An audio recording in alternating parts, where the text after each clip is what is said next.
Hello, hello, and welcome to Let Us Talk Sports. I am your host, the one called News. So, let us get right into it. All right, all right. Hello and welcome to this week's Sports Roundup. It's been an eventful week in the world of sports with plenty of action to keep the fans on the edge of their seats. So let us dive right into it. All right. In soccer news, the UEFA Champions League quarterfinals continue to thrill fans. PSG overcame Bayern Munich in a closely contested match, while Real Madrid fought hard to defeat Liverpool in the quarterfinals encounter. The semifinal matchups are now set with PSG facing Manchester City and Real Madrid taking on Chelsea in what promises to be some exciting matches. The NBA also continued its march towards the playoffs, with the top teams in both conferences remained in fine form, with the Brooklyn Nets, Philadelphia 76ers, Milwaukee Bucks leading the way in the Eastern Conference, while the Utah Jazz, Phoenix Suns, and Los Angeles Lakers topped the Western Conference. Fans are eagerly awaiting the start of the playoffs, which are scheduled to begin in March.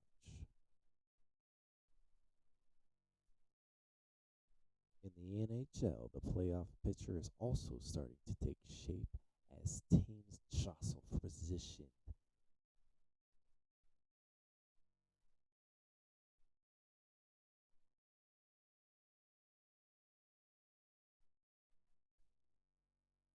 Sorry about that. As teams jostle for position in the final few weeks of the regular season, the Colorado Avalanche and the Vegas Golden Knights look particularly strong in the West, while the Washington Capitals and the Carolina Hurricanes also lead the way in the East. And finally, in tennis news, the Monte Carlo Masters tournament took place this past week with Stefanos, sorry if I get this wrong, Tsitsipas emerged victorious, defeating Audrey Rublev in the final to claim his first Masters 1000 title.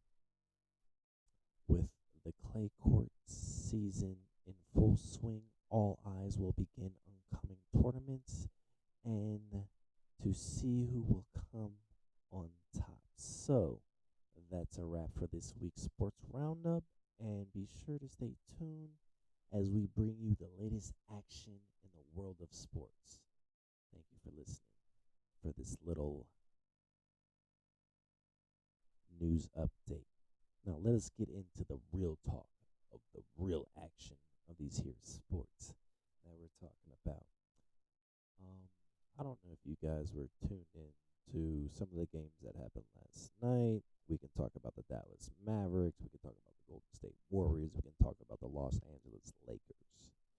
Now, I don't know if you've been watching, but I gotta, you know what I'm saying, clap my hands.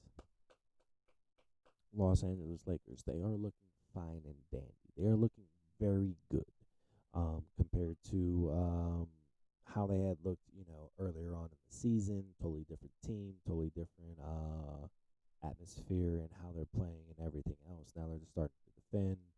They're really getting out there and they're really doing their thing. So I gotta commend the Los Angeles Lakers on how they're doing.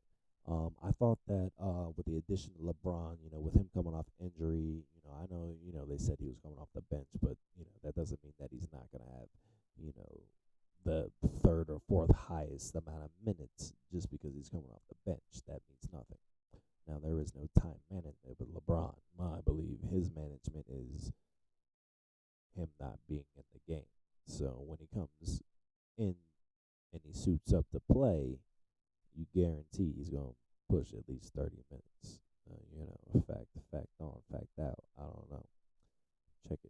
Check the record. You know what I'm saying? If he's hurt, he ain't playing. Basically, that's just how it is. But I gotta commend Anthony Davis. He is doing very well. Um, I a lot better than he was at the beginning of the season. I was starting to question whether he really wanted to play or not, or like like if his heart was really into it, or he was more focused on LeBron rather than playing, and then these new people coming in and stuff like that, blah blah blah blah blah blah. It just it seemed like he wasn't all there 100%. So I gotta say that there was that aspect of it. So I was kind of worried that he wasn't gonna perform the way he has been doing. I gotta say, AD, what he scored like 40 points last night. Scored 38 in the game before that, maybe another 38 before that. I think he only had like 8 or 9 rebounds this past game. He had 12 the game before that.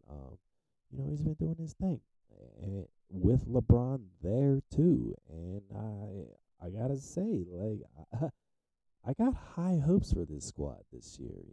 I mean, I'm not gonna say like high, like all the way to the top, like they're gonna get the championship. No, I'm not gonna say that high, but I gotta say, AD is playing pretty good, and if he keeps playing this way, and the rest of the squad, keeps playing the way that they are, and LeBron, does what LeBron does, then they should be in contention for a chip. I have to say that. Now we can jump to this next game, the Dallas Mavericks. Now I don't know if anybody watched that game last night, but that game was crazy. Kyrie got like 40 points. Luka had like 20 some points. And it went to overtime. I thought that the Mavericks would have got it in overtime. That's what I was saying. I was like, if they take this to overtime, they got it. They they missed some clutch free throws in the end. Yes, they did. Um, to which don't mind the cats. Uh, yeah, they missed some clutch free throws. Um, which they would have won the game if they had made those. Christian Wood, I think, uh, was like 1 for 4 in like the last 4 free throws that they shot. So yeah, that's pretty bad. If you would have made those, they would have won. And JaVale McGee, so we'll say 2 for 6. They were 2 for 6 out of their last 6 free throw shots, which is going into OT. Now I'm not saying at the end of the game, but going into OT. So if they would have made those, at least 4 of those, not even all 6 of them, but just at least 4 of them, they would have won the game. So I mean, free throws are as much as your coach might say it, as much as you hate hearing it, but free throws are key to winning a game. It can come down to that simple fact that the other team shot better at the strike than you did. You know, so there's that um, aspect of it. So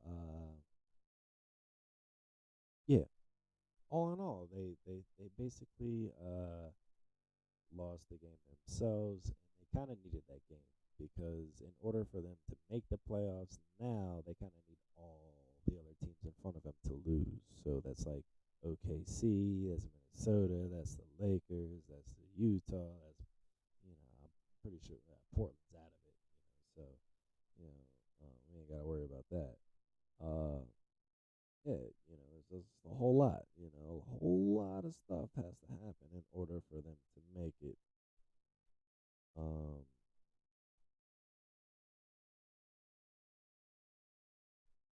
Hold on, I'm just texting my buddy right now. He said he's gonna hit me back. Let me get done eating. All right.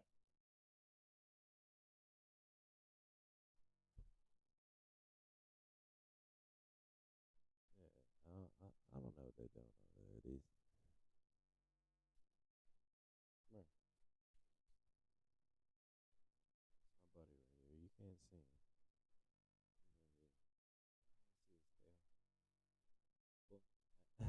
That's his tail. You might see his tail. My bad. I wasn't up in the mic. It's my boy. Hold on. I'll bring him up. I'll bring him up. I'll bring him up.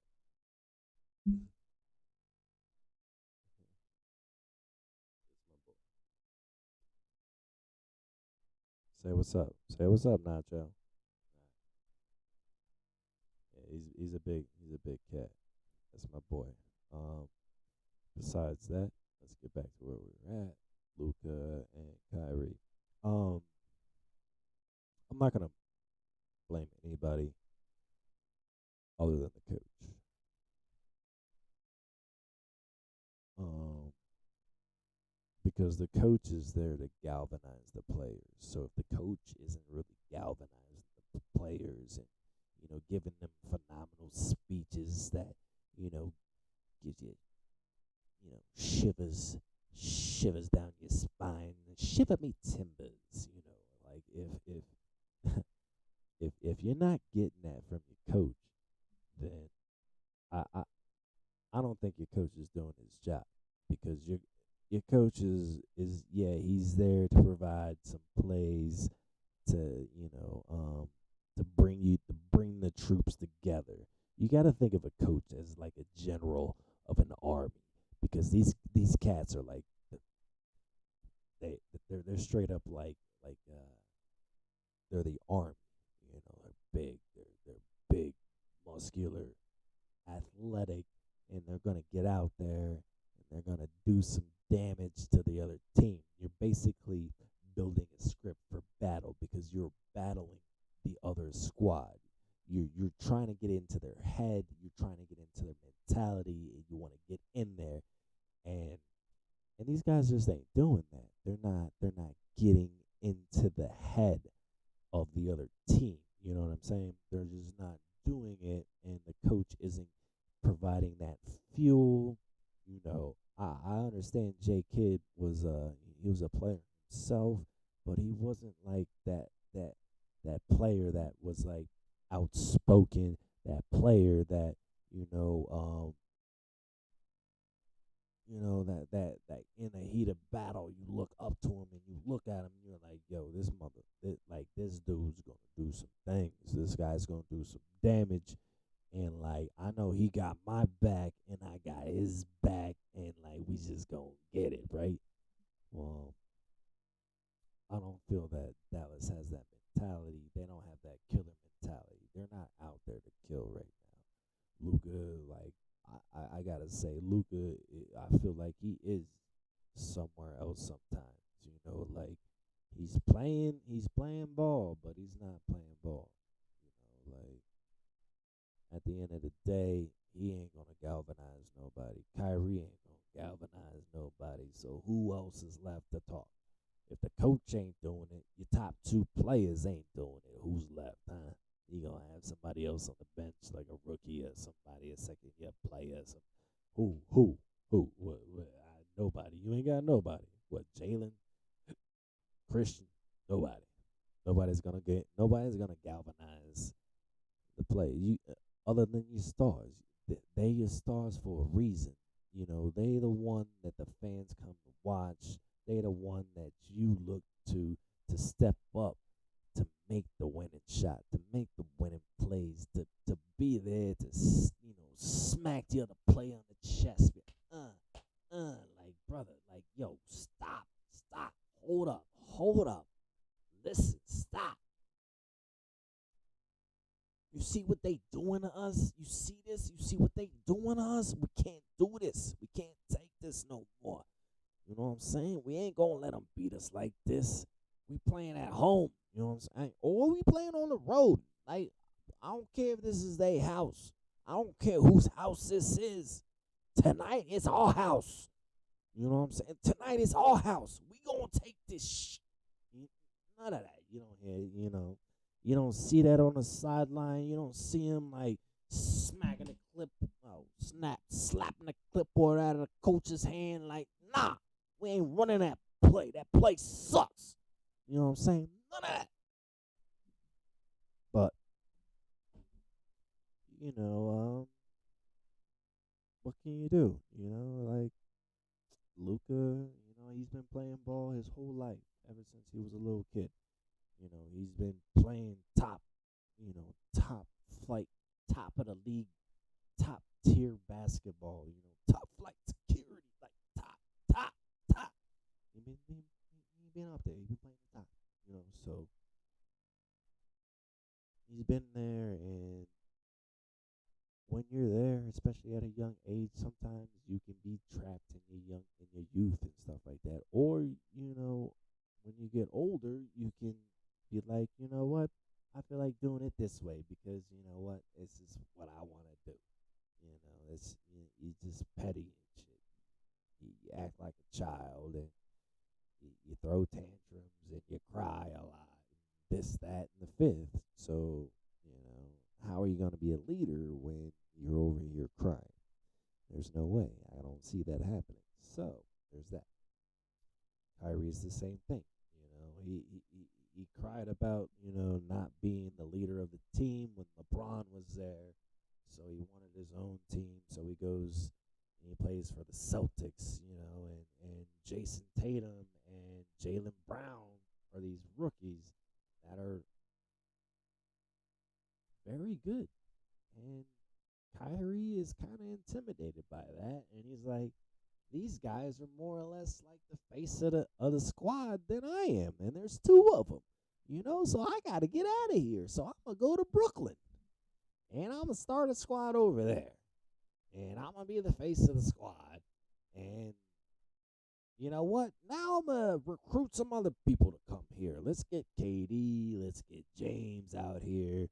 Let's bring up some old dogs. LaMarcus Aldridge. Let's add in who else did they have?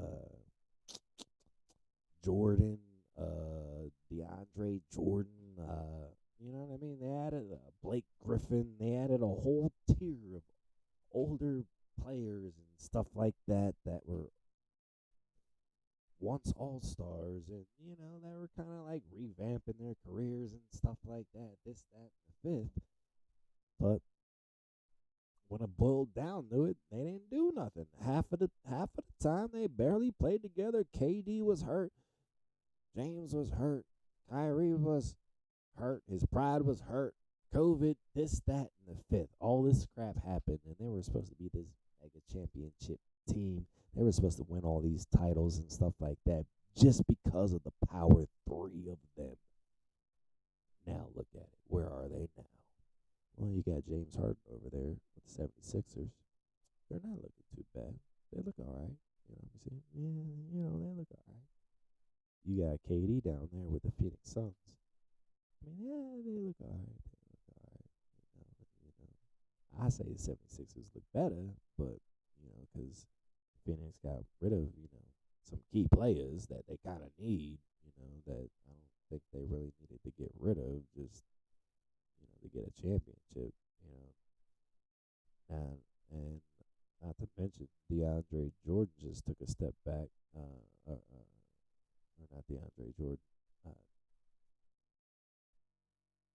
Ayton. Freaking Ayton took a step back, number 22. He took a step back. I don't know what happened when they faced Milwaukee, but it was like the battle of Giannis, Brook Lopez, and Bobby Portis on this guy, on this cat, just set him back, dude. They was like, nah, youngin, you ain't ready for this. You ain't built for this. And he took a step back. His pride really got hurt. Like he need to get in the gym, and he need to, start focusing and working on that strength and, getting right. But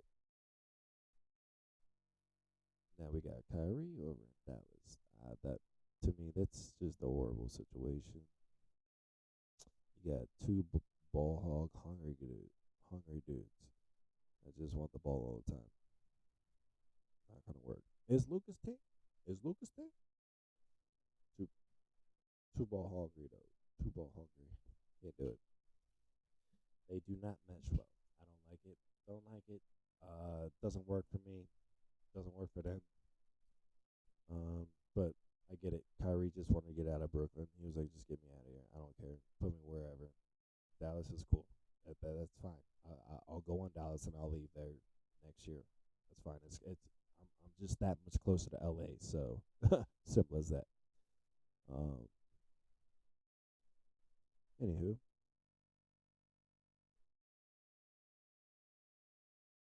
that about wraps up my little TED talk about those guys.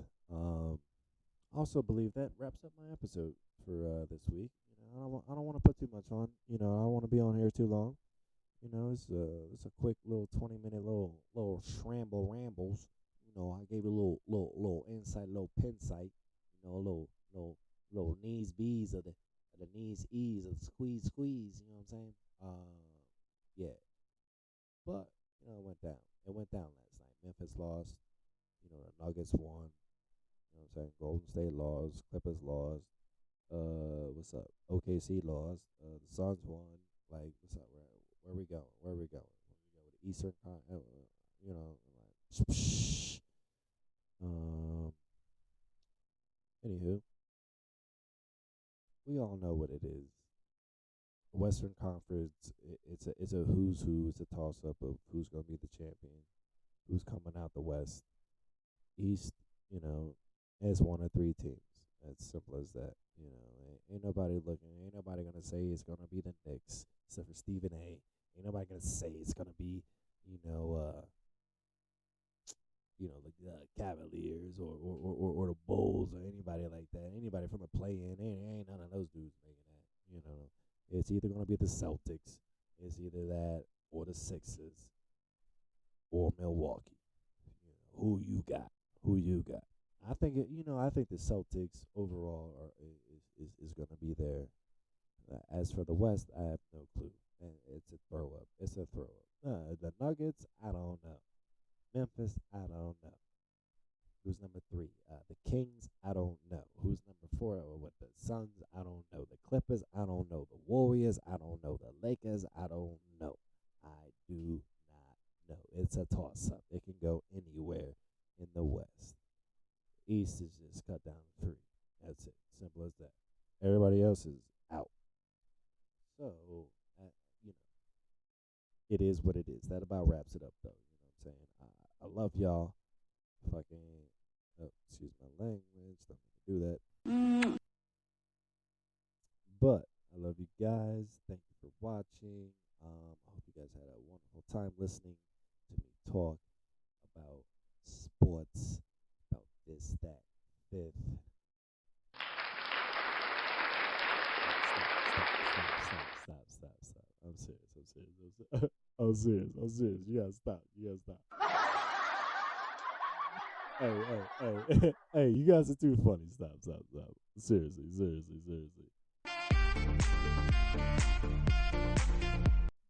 Nah. Anywho. I'll catch you guys later. See you on the flip side. Thank you for watching. Your boy and listening to your boy, the one called Mills, just ramble on about sports. And thank you for staying tuned. This concludes our second episode of Let Us Talk Sports. I will see you later. Peace.